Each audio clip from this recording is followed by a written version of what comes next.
Although this goddess was addressed by various names in different languages, there was one common thread.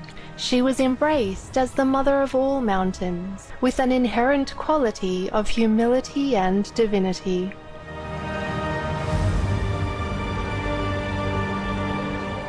Mount Everest, the goddess mother of the world, part 1 of 2. Continue watching to find out more.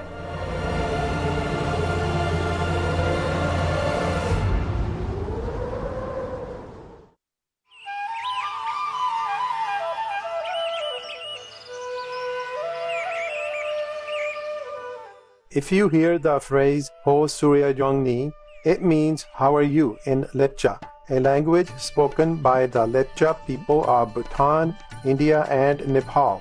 I am Dava. The kind Lepcha people pray for all of humanity to turn inward and awaken their innate compassionate nature.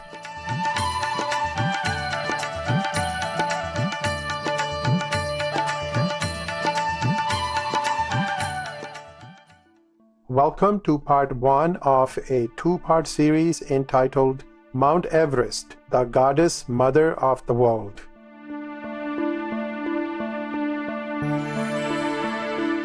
In today's program, we journey to the great Himalayas of Southern Asia to explore one of Mother Earth's magnificent creations, Mount Everest.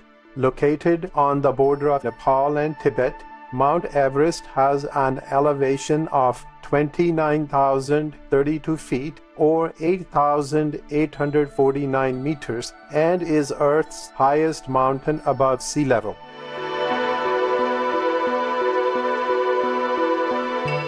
Long before Mount Everest received its English name, residents of the Indian subcontinent referred to the majestic peak as a goddess who watched over the world. Although this goddess was addressed by various names in different languages, there was one common thread. She was embraced as the mother of all mountains with an inherent quality of humility and divinity. Greatly revered by the local people, the peak's Tibetan name Humo Lungma means Goddess Mother of the World, or Goddess of the Valley. In Nepal, the sacred mountain's Sanskrit name Sagarmatha means the head in the great blue sky, or peak of heaven, and in Chinese, Shengmufang means the Holy Mother Peak. Western geographers first named the goddess mountain Peak 15.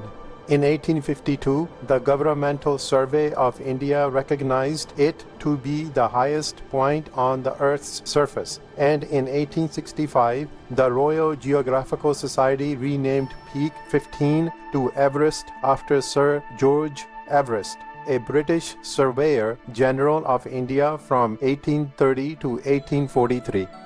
Mount Everest and its surrounding peaks create a magnificent focal point in the Great Himalayas.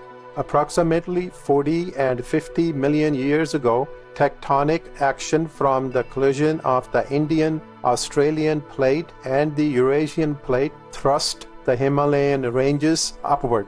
The Himalayas began to rise about 25 to 30 million years ago, with the present formation of the Great Himalayas starting during the Pleistocene epoch, or 2.6 million to 11,700 years ago.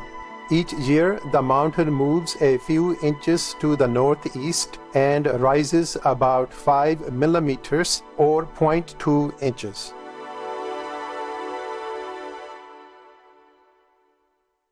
Located within Sagarmatha National Park, a UNESCO World Heritage Site, Mount Everest consists of many layers of rock that are folded back on themselves.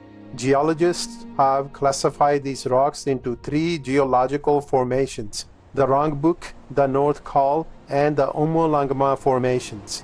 Below 23,000 feet or 7,000 meters, the Rongbuk formation shapes the base of Mount Everest. The rocks in this formation include schists and gneisses, which are metamorphic rocks. These are topped by igneous granite created by the slow crystallization of magma underneath the Earth's surface.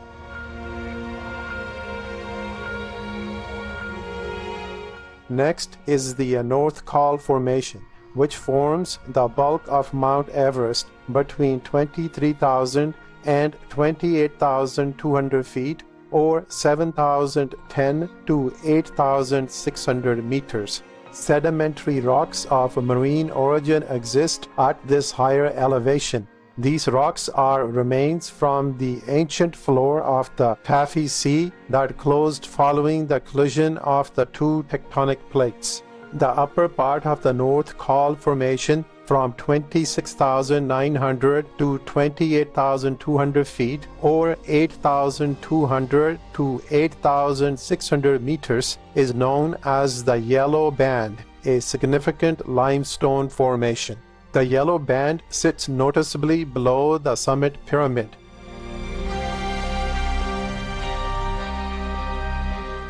Finally, the Umulangma Formation begins at the top of the yellow band at approximately 28,200 feet, or 8,600 meters above sea level, and stretches to the summit. This final formation consists of gray or white limestone interlayered with recrystallized minerals and rocks.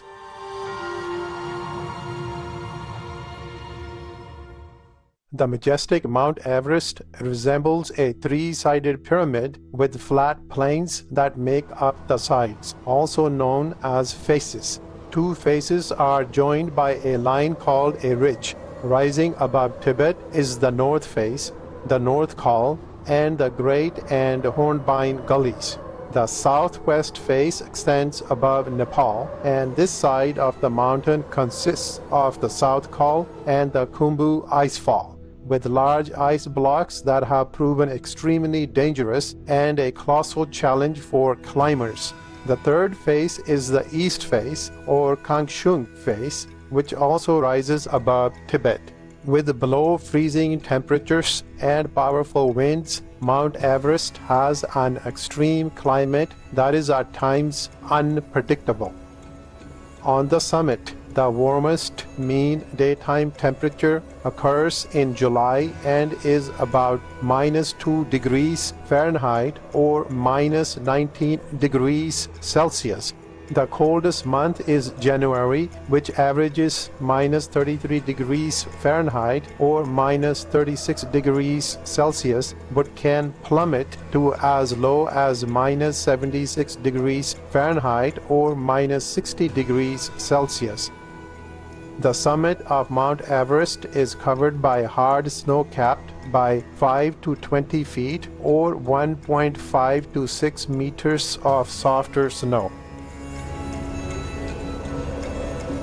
In September, after the monsoon season, the summit snow is at its highest, and in May, snow levels are at their lowest. Blown away by intense northwesterly winter winds, the slopes of the mountain are covered by glaciers, the Kangshung, East, Central, West Rongbuk, Orangpu, and Khumbu glaciers. These are responsible for creating many rivers and providing an important source of water for the people in Nepal and Tibet. Mount Everest also has hurricane-force winds. Being the highest point on Earth, the peak of the mountain is actually tall enough to reach the subtropical jet stream, a narrow band of strong winds encircling the globe several miles above the Earth. We're going to take a few deep, relaxing breaths of precious fresh air, and we'll return shortly here on Supreme Master Television.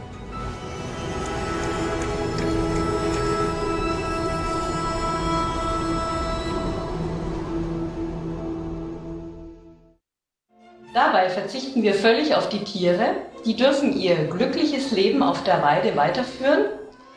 Wir verzichten allerdings nicht auf den guten Geschmack. Traditional German cuisine Part 1 of 2, Vegan Soy Granule Meatballs. Watch on Sunday, May 2nd to find out more. Missed your show? Watch or download it free at suprememastertv.com/download.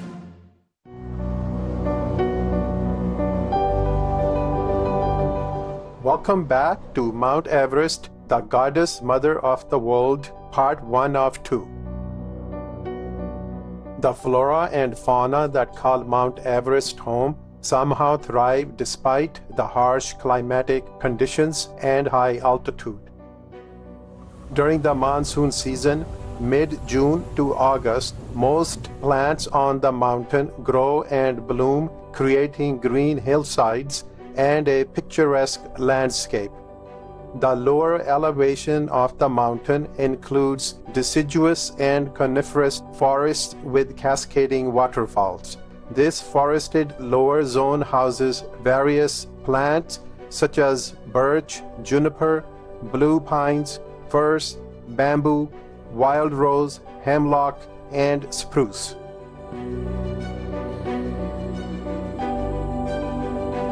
There is also a wide array of wildlife that reside in the lower valleys during the winter and make their way up the mountain in the spring.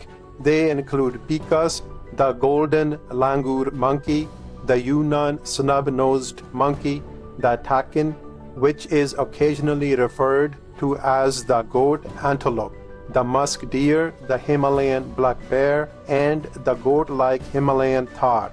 The adorable red panda can also be found hiding in the deciduous hardwood forests on high mountain slopes from 5,900 to 13,000 feet or 1,800 to 3,960 meters, where his favorite food, bamboo, grows.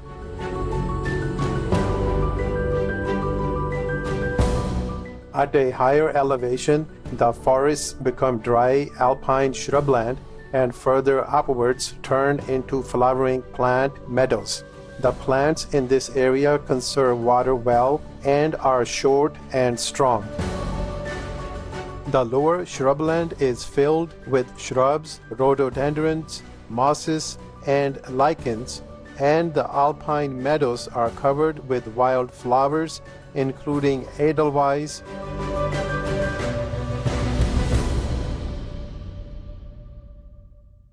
between 9,800 and 17,000 feet, or 3,000 and 5,200 meters, the shrublands and meadows give way to wind-swept rocks.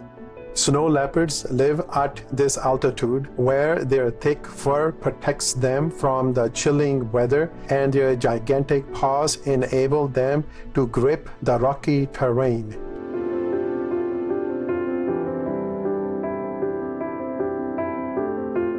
The snowfields begin at about 18,700 feet or 5,700 meters. There are few animals that can survive at this altitude. One that can is the resilient yak, which can climb up to 20,000 feet or 6,000 meters. With its two thick coats of fur to weather the cold and an enlarged heart and lungs to receive essential oxygen, the yak has ideally adapted to living high on the mountains.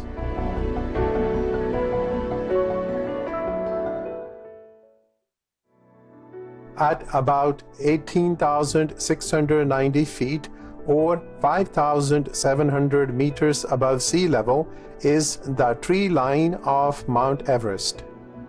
Plants other than lichens and mosses stop growing beyond this permanent snow line, where there is a lack of oxygen and incredibly cold temperatures. The exception is a moss that can grow at 21,260 feet or 6,480 meters on the mountain near the summit. It is considered the highest growing plant on Earth. Beyond this altitude, the only animals seen are birds such as the bar-headed geese, whilst Plants and animals may not be able to survive so close to the summit. Researchers have discovered that some living microorganisms can. Also found living on Mount Everest in the high valleys around the base of the mountain are a group of mountain-dwelling people, the Sherpas, also called Sharva. The Sherpa migrated to Nepal from eastern Tibet in the early 1500s and are of Tibetan culture and descent. They speak Sherpa, a Tibetan dialect, and those living in Nepal can also speak Nepali. The Sherpas live in villages in the Khumbu Valley of Nepal, as well as in other regions at an elevation of up to 14,000 feet or 4,270 meters. Traditionally, farmers, their chief crop is potatoes, but they also grow barley, buckwheat, corn, and wheat. Historically, the Sherpas were also traders of salt and rice. The Sherpas have long worshipped Mount Everest. Indeed, she exudes a majestic presence that is both humbling and awe-inspiring as the goddess Chumolungma, goddess mother of the world.